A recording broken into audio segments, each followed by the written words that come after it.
All right, let's go to Jake in Kansas City. You've talked in the past about people getting addicted to self-help, that we mistakenly search for the next hack, the next optimization strategy. I felt this way in my own experience to self-improvement.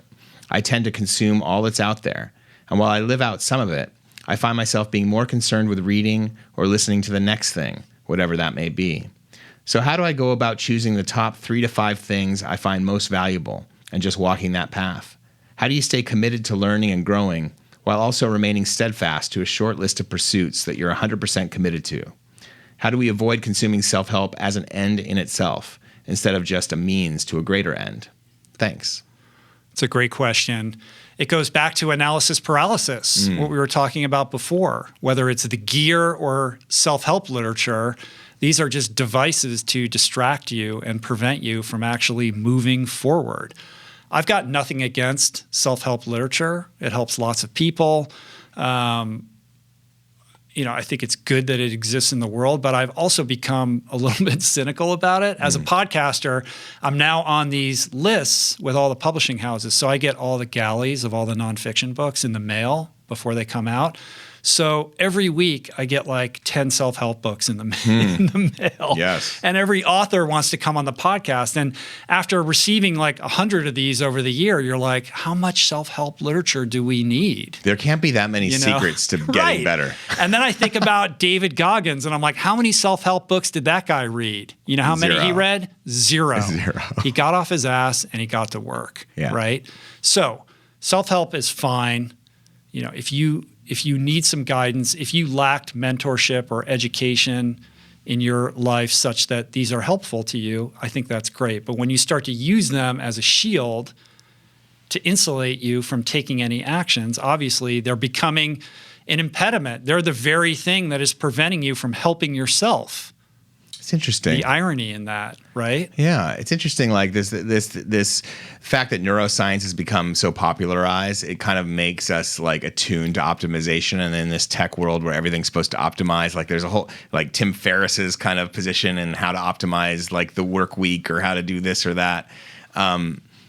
It's interesting. I think there are people out there, there's a whole segment of population that are interested in how to be optimal, but then the pursuit of that.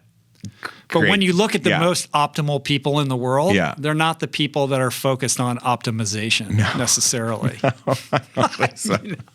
So it is a weird kind of paradox, I suppose. And I would say to Jake, listen, like here, he's like, how do I go about choosing the top 3 to 5 things I find most valuable and just walking the path? How about one thing? I can't tell you what your values are, but if you can get clear on what your values are and establish something that you want to manifest in your life, let's begin that process. I think the analysis paralysis comes in the plotting and the map making and what is the trajectory and how am I going to get there? And there's so much mental masturbation that goes into that at the behest of taking that first step. So again, I think it goes back to simplifying this process. We want to overcomplicate it and think that we have to lay on top of our goals some crazy lattice work, right? And I think that those can become handicaps as much as tools. It's interesting. I think about the Huberman thing, talking about like how habits first and then thought and perceptions and everything follow. Right, behavior first, and then everything else follows. And the construction of habits, it sounds like maybe he's the type of guy that gets bored from doing the same thing over and over again. And there is a certain boredom in creating a habit that becomes like a daily ritual. But you got to stick with something about creating habits for yourself, maybe every morning coming up with a morning practice, whether it's a meditation or a yoga, and then a meditation or something that you commit to doing every day, one thing that you commit to doing every day, and then see what that gets you, as opposed to whatever you got out of a self-help book. Maybe there's some habits that you can take, that you can build your days around, that you can lock in. I think that's good advice. I would say, and we talked about this last time, I think, that it's important to understand that when you're consuming a self-help book, that's not the accomplishment. The accomplishment is in applying that wisdom to your life, right? Yeah. And so the first step is understanding that just because you read a book doesn't mean that you did anything. And I think what happens is you read these books and you feel like you're accomplishing something or growing in your life simply in the consuming of that book. But that in and of itself it's like in 12-step they say, half measures will avail you nothing, right? So like reading a book, it's good. You've consumed this piece of knowledge, but unless you figure out how to apply it in some fungible, tangible way in your life, it will avail you nothing, right? So it's disabusing you of that notion that you've done something just because you've read a book, and it's reconfiguring your perspective to focus more on actions. To bring it back to Huberman, behavior, like lead with the behavior. So we're sitting here having a podcast, episode 500 and whatever. I didn't start the podcast because I read a self-help book and tried to figure out what my values were and created some roadmap to where I would be 7 years later. I just thought this will be cool, and I turned on a mic. Right. It was a behavior. It was an action. Like, hey, this might be fun. And I was like, that was cool. Let's do it again. Right. It wasn't like a whiteboard situation. No. And I think that's the problem with our optimization obsessed culture, is that we think we have to have all of these things figured out before we begin. And in truth, in my own personal experience, it's in the doing that the path is revealed. Yeah, you never really know what the end product is going to be. And we don't even necessarily know what optimal is while we're experiencing it. Right. It's all kind of through analysis later. Well, there's also a binary nature to that very conversation around optimization anyway. I lean more towards the ethereal unknowing of it all. Yeah. Right? That you can never know. There's a spirituality to all of this as well that I think gets lost in the conversation around optimization, which is, this assumption that we can drill everything down to ones and zeros and create an equation for success. And I just don't think it works that way.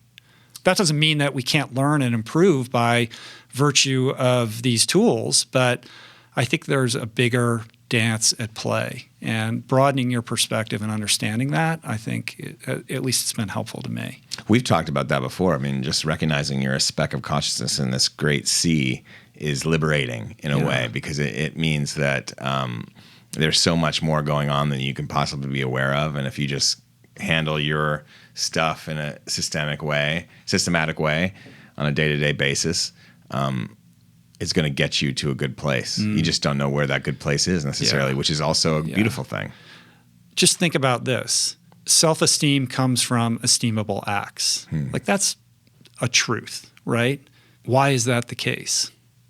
Can that be defined in some kind of binary optimization vernacular? Like, I think it's a spiritual principle. That we are the sum total of our actions, and if we do esteemable we're more than that. We're more than the sum total of our actions. But I think that having just being able to broaden your aperture a little bit and understand that if you are clear in your intentions and you are full of heart, pure of heart, that whatever path that you pursue.